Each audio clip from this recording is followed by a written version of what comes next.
listener production. Hello, welcome to The Briefing. I'm Sacha Barbour Gatt. Surrogacy has long been a contentious issue, and as more celebrities reveal their own journeys with the practice, it's sparked a wider debate around the ethics of it. We have this idea of all surrogacy is like this Hollywood version that only rich people do it, but absolutely that is not the case. For the vast majority of people, it's people that have been through infertility and really want to grow their family and are not able to themselves. A deep dive into surrogacy and whether it empowers women or takes advantage of them is coming up in the second half of this episode. First, though, let's get into the headlines with Chris Spiru. It is Wednesday, the 28th of January. Hey Sash, locals in southwest Victoria have been told it's too late to leave their homes as an out-of-control bushfire burns in the Otways. An emergency warning is current at the time of recording for the Carlisle River fire, which is believed to have already destroyed properties. Firefighters have spent the night trying to keep the blaze within containment lines after a wind change pushed it in a northeasterly direction towards the towns of Gellibrand and Carwarren. And a reminder, if you are in Victoria, you can stay up to date with bushfires burning on the Vic Emergency website and app.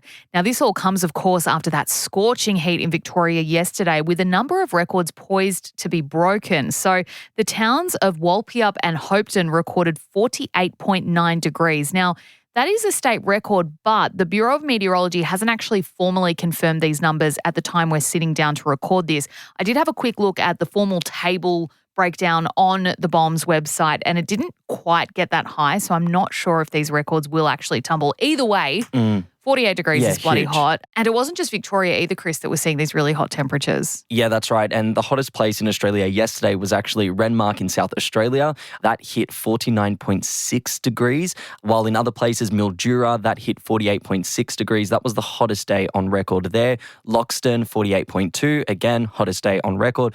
Broken Hill, 47.8, also the hottest day on record. Coastal areas, though, are finally starting to see a bit of relief today, but the heat will continue for communities living inland in Western New South Wales, Northwest Victoria, Southwest Queensland and inland South Australia too. To the West Coast now, where the 31-year-old man alleged to have thrown a homemade bomb into a crowd at an Invasion Day rally in Perth CBD has faced court.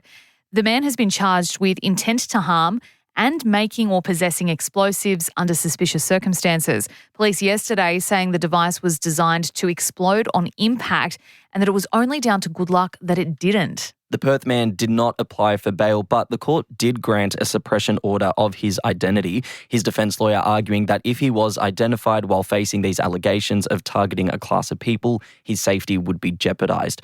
The 31-year-old has been remanded in custody. His matter has been adjourned until later next month. It's another day and another positive poll for Pauline Hanson and One Nation. The latest Guardian Essential survey of just over 1,000 people saw the Fringe Party score a record high 22% primary vote. A reminder, that number is calculated by asking respondents if they had to vote for one party, who they would vote for. And, like I just mentioned, they're 22% saying Pauline Hanson's One Nation. Labor, meantime, dropped 3 points to 31%. The Coalition scoring 25% and the Greens were the next highest under One Nation on 9%.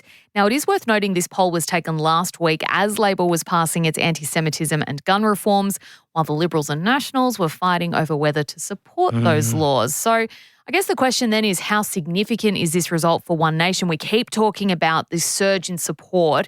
Now, it is just polling by a single outlet and it's just 1,000 people, but it does echo results in similar surveys released in the last fortnight, which do continue to show that building support for the party. One of those polls even had it eclipse the Coalition as the second most supported party in the country, Chris. Yeah, and no doubt this is giving Pauline Hanson some confidence as we near, that halfway point between the two federal elections, which is weird to say. We're only halfway through at the moment. But if you're wondering if she could ever actually be Prime Minister, it is a fair question. We did deep dive it last Tuesday. We'll pop a link to that in the show notes. And the reason, just more generally, it's been a bit quiet on the politics front this week, that's because the Pollies have left Canberra after being recalled early to debate those reforms. Parliament resumes next Tuesday with the traditional ecumenical church service in Canberra, and that will kick off our 2026 sitting year. Strap in.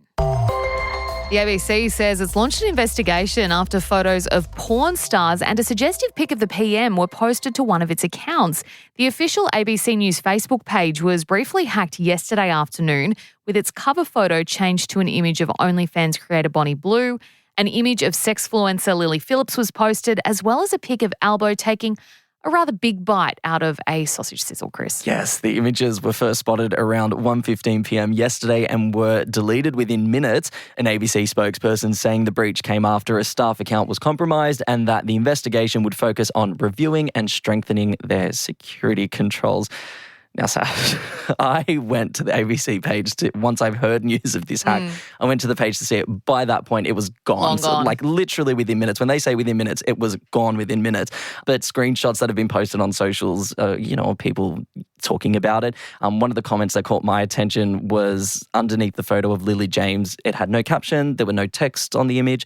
And the comment was, "What's the story?" the story? I can imagine the confusion of people just being like, "Wait, what is going on?" Yeah, it has happened before as well, these like hacks where people just completely mess with a company's page. One that stood out to me way back in 2013, which is actually part of a bunch of high-profile hacks of accounts, was the one of Burger King in the States. Hackers compromised the official Twitter account of Burger King. They changed the profile picture to the Macca's logo, posted a series of fake tweets claiming that the company had been sold to McDonald's, and the account was suspended and restored within a few hours. And while we laugh, it can also be really serious. The Associated Press, which is a reputable news site, people go there for information and they trust it as well. Hackers posted on their Twitter feed that 2 explosions had occurred in the White House and that President Barack Obama, who was president at the time, was injured. And what this actually did, it caused a drop in the stock market, which demonstrates the real-world impact of what can happen when these accounts are hacked. Yes, someone having a bit of fun posting Albo eating a sausage sizzle is, silly, but we can see there are big consequences that can come from this. And heartbreak last night at the Australian Open with Alex De Minaur sent packing by world number 1 Carlos Alcaraz. Look, obviously proud to have made another quarterfinals here, back to back. It wasn't easy, but yeah, a little bit disappointed overall with the performance. Oh, that's Alex speaking on 9 there. He was the last Aussie singles hope at the home Grand Slam. One day he'll make the semis. Yes, I believe he will do it. Look, also knocked out in the heat yesterday was American star Coco Gauff, who's ignited a conversation actually about player privacy after footage of her smashing her racket in the tunnel following the loss to Alina Svitolina was aired on TV. Coco Gauff, who is usually so even-keeled, I feel like she's trying to walk away from the camera there. So that was on TNT Sports, and that was, that commentator speaking as vision played of Coco absolutely demolishing her racket. Smashing it, yeah.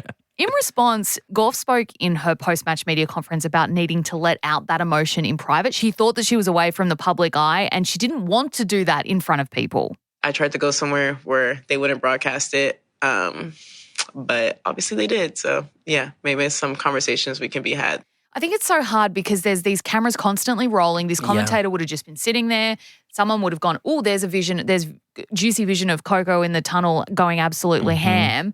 And the commentator's just sitting there going, all right, well, I'm just going to keep talking. And she's doing just this. bashed her racket, yeah. It's kind of, it's the times we live in. There's cameras everywhere. It is, and I do love that there are cameras everywhere because you get those looks into the locker rooms where dancers, I was going to say dancers, but tennis players are doing stupid TikTok dances or they're doing something embarrassing and then they remember that the cameras are there, and that moment where they lock eyes with the camera, one of my favorite things to see on the internet. But in quarter-final action today, something you can catch on the television as well as on the streamers, we've got world number 2 Iga Swiatek taking on world number 5 Elena Rybakina. We've also got an All-American quarterfinal for the women's, Jess Pegula and Amanda Anisimova. They're going head-to-head for their spot in the semis. We've got Novak Djokovic taking on Lorenzo Musetti and Yannick Sinner taking on Ben Shelton for their spots in the semis as well. And should you wish to get around our Aussies, we've got Kim Birrell and Talia Gibson in the quarterfinal of the women's doubles, as well as Olivia Gadecki and John Pearce, who are playing in the mixed doubles semi-finals.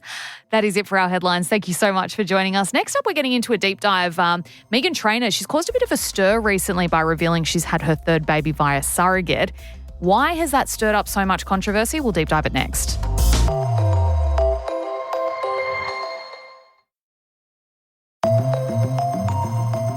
Global superstar Meghan Trainor sent the internet into a spin last week after revealing she'd had her third baby via a surrogate.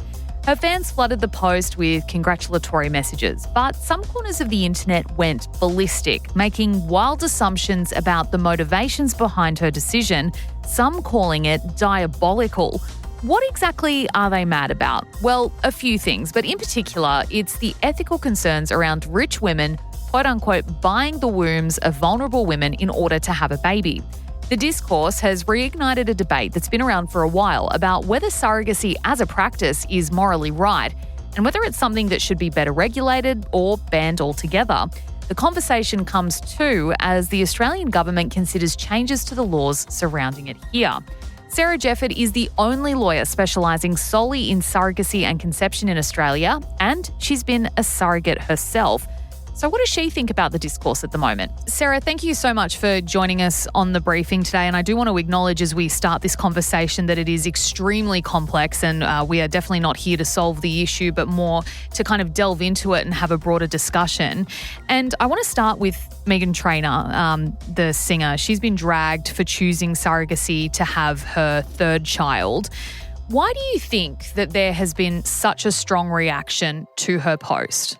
It's a good question because we don't actually know the details of why she chose surrogacy, but we're also not entitled to know that information. Just because somebody's famous, it doesn't mean that we're entitled to know private information about their health or medical history. But, surrogacy, like you say, is actually really complex and there's a lot of positivity about it. So perhaps the negativity is coming from not understanding how complex it is.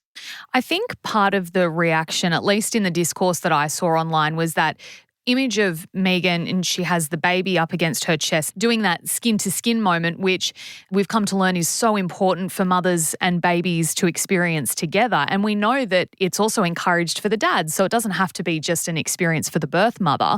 And people are saying, they're making assumptions essentially about who the surrogate was and that Meghan's taken advantage of them. Inevitably, it's kind of sparked this wider conversation about whether the practice should be banned. You have been a surrogate yourself. What's your take on that debate? We also need to acknowledge that in this case, as far as we know, the surrogate had the ability to give informed consent and make that decision for herself that she might carry for somebody else. Certainly in my experience, I really wanted to be a surrogate. I really wanted to experience another pregnancy and birth without having to care for the child. And it was such an amazing opportunity to give that experience to somebody else so that they could raise the child. So I made that decision. I think it's really interesting that we are okay with women taking the risks of pregnancy and birth, but only if they're going to raise the children themselves. And when they say, well, actually, I'm doing it for somebody else, we find that part difficult to process, I guess. I want to ask your take as well on the people that have become kind of the face, unintended, of surrogacy across the world, Meghan Trainor, the Kardashians. Does that bother you at all that people associate, when they think of surrogacy and what they know about it, they associate it with celebrity and people who are wealthy rather than kind of understanding that plenty of normal, everyday people who are just desperate to, have their own baby, that they actually are also the ones engaging in this practice? Yeah, right. Like we have this idea of all surrogacy is like this Hollywood version that only rich people do it, but absolutely that is not the case. Regular people, mums and dads that do surrogacy are not celebrities, they're not rich. Surrogacy is expensive though, so it does cut out some people that are not able to afford it. But for the vast majority of people, it's people that have been through infertility and really want to grow their family and are not able to themselves. They're just not plastered across the newspapers. So it's a regular thing for them and they're not really the same as, the Kardashians, for example, but they may even have the same reasons for doing it. Let's bring it back to Australia. It's quite a patchwork of laws across the country. Can you give us a bit of an overarching explanation of how surrogacy laws work in Australia and whether it is actually legal to be a surrogate here? Yeah, so you can do surrogacy across all states and territories, but like you say, it is a patchwork of laws. So that makes it a little bit complex because depending on where your postcode is, that's where the laws will apply, and that's different for everybody. Everybody can do surrogacy if they have a medical or social reason to do it. That basically means that they can't carry a baby themselves. And anybody can be a surrogate. And generally speaking, that's a woman who is over the age of 25. In some states, we require that she has had her own children before. Then they go through a legal process, which is legal advice and counselling. And then once the surrogate delivers the baby, she will be listed on the birth certificate, and the intended parents need to apply for a court order, which is a parentage order that transfers parentage to them, and then they get a new birth certificate. So that's fairly typical across the country. It's pretty uncommon though. We only have about less than 150 surrogacy births across the country each year, whereas we know that there's well over 300 babies born overseas for Australian intended parents every year. It's often considered easier to go overseas than it is to do surrogacy here at home. What about the financial aspect then? Because as far as I'm aware, in Australia, it can only be for altruistic means. You can't actually be paid to be a surrogate. You can have your medical bills and associated costs covered by the couple that you are being a surrogate for, but you can't actually be paid to be a surrogate. Is that right, first of all? And then off the back of that, how does it work overseas? Because there's this understanding that vulnerable women are being targeted to be surrogates overseas because you can pay them. So we only have altruistic surrogacy, which means that there's a very low number of women in Australia that will put their hands up to be surrogates, and 80% of those arrangements are through friends and family. I know that I wasn't motivated by money, and the vast majority of surrogates are not doing it because they think that there's going to be payment at the end. However, I also think that we should be increasing surrogacy here at home because more children are born overseas. And sometimes those children are born in countries where there are risks and there's poor legal frameworks, and the surrogates are at risk, and so are the babies. It's also one reason why we should be encouraging surrogacy at home, because we do have record keeping and we do encourage relationships between surrogates and the intended parents, precisely because we want those children to have a relationship with their birth family and also with any egg or sperm donors that might be involved. We can't guarantee that in some countries, and in some countries it's actually required to have anonymous donors and very little contact between the intended parents and the surrogate. So if we think about that person that's going to grow up that was born through surrogacy, being born in Australia and having access to that information is better for them. The fertility industry is worth over $800 million a year. I, as a lawyer, I make money from surrogacy. Clinicians do, counsellors do, but the surrogate who's doing most of the work and taking most of the risk is unpaid. And I think that there's a way to compensate women for the time and risk and effort of pregnancy and birth that doesn't become commodifying, that it's well regulated and capped, that it perhaps isn't that Hollywood version where people are paying hundreds of thousands of dollars for surrogacy, that we can actually then encourage surrogacy here at home, which then reduces the chances of people heading overseas. So on that topic, the Australian Law Reform Commission has actually suggested a number of changes to the laws around surrogacy in Australia, including creating a national framework rather than this kind of patchwork of laws that we have at the moment across the states and territories. But they've also suggested implementing a monthly payment to cover what they call, quote, the pain and discomfort of pregnancy. Some say, though, that that could be a slippery slope to paying people to be surrogates. How do you stop it then from becoming a payment system where it's like, well, I'm going to pay you to have this baby for me? Yeah, and we can actually make it so that it's not payment for the baby, so it's not human trafficking. It's literally payment for the time, effort and risk. And we do that by well regulating surrogacy payments. And we have caps, because what we see in other countries, unfortunately, is that without caps, there's a free market and it becomes a bit of a bidding war where surrogates will take the highest bidder. We don't want that in Australia, but we also want to recognise the time that's involved in being a surrogate, and that we might encourage people who can't take the financial risk of altruistic surrogacy that might do it if they know that they can be compensated. And again, I do wonder why we think women should not be paid when everybody else in the industry is. Why do we send men down the mines and we pay them a salary, but women doing pregnancy and birth, which is actually riskier, they should do it for love only?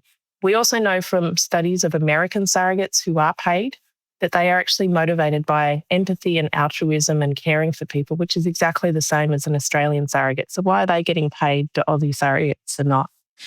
I guess my question on that is, right now, as you said, you've done it. You are not motivated by financial gain. However, when you have potentially vulnerable women who might be needing money and needing access to something, and they look at this and they go, okay, well, maybe if I have a baby for this couple, I can get some money and pay the bills and feed my kids this week. Can you see why there's concern around that? Yeah, absolutely. And what we already have in altruistic surrogacy is safeguards like legal advice and access to counselling and mental health assessments. We do that already. We can continue them in compensated surrogacy. I'd also query why we don't think poor women should be able to do surrogacy, that the criteria for doing surrogacy is not an income test, that actually, as it stands, when we talk about rich people doing surrogacy, it ends up being women who are already financially stable. Why can't we actually do it for women who could actually do with a bit of extra money, that might be stay-at-home parents or single parents, that they should benefit just as much as anybody else? And, why not do surrogacy? They're allowed to go and work in other industries. Why not in surrogacy? Before we let you go, Sarah, we talked a bit at the top about celebrity surrogates and being the recipients of children born via surrogacy. Do you think it's important to mark a distinction between celebrities who are using surrogacy and regular people who can't conceive? It's a really good question, because in Australia, for most of the country, you need a medical or a social reason. So you need to be able to show that you can't carry a baby, or that to do so is risky. I think actually we should get rid of that, because what happens is that women who have a history of infertility and pregnancy loss have to prove that they can't carry a baby, while men don't have to prove anything. So we have this kind of irony that it's easier as a man to do surrogacy in Australia than it is for a woman who has a uterus. And whether or not they want to be pregnant should be the decider, not whether or not they've proven infertility, which often comes after 10 years of infertility and pregnancy loss before they get the tick in the box to proceed to surrogacy. Sarah Jefford, thank you so much for joining us on The Briefing today. Thank you for having me. That was surrogacy lawyer Sarah Jefford speaking with me there. And we'd love to know what you think on this topic. Send us a DM on Insta at The Briefing Podcast. Do you think that surrogacy has a place in Australia? Do you think that we should be able to pay women to be surrogates? Should they be able to make a profit? Let us know your thoughts. We'd love to hear from you and share those ideas on a future podcast episode. And that is it for this episode of The Briefing. Thank you so much for joining us. I'm Sacha Barbour Gatt. See you next time.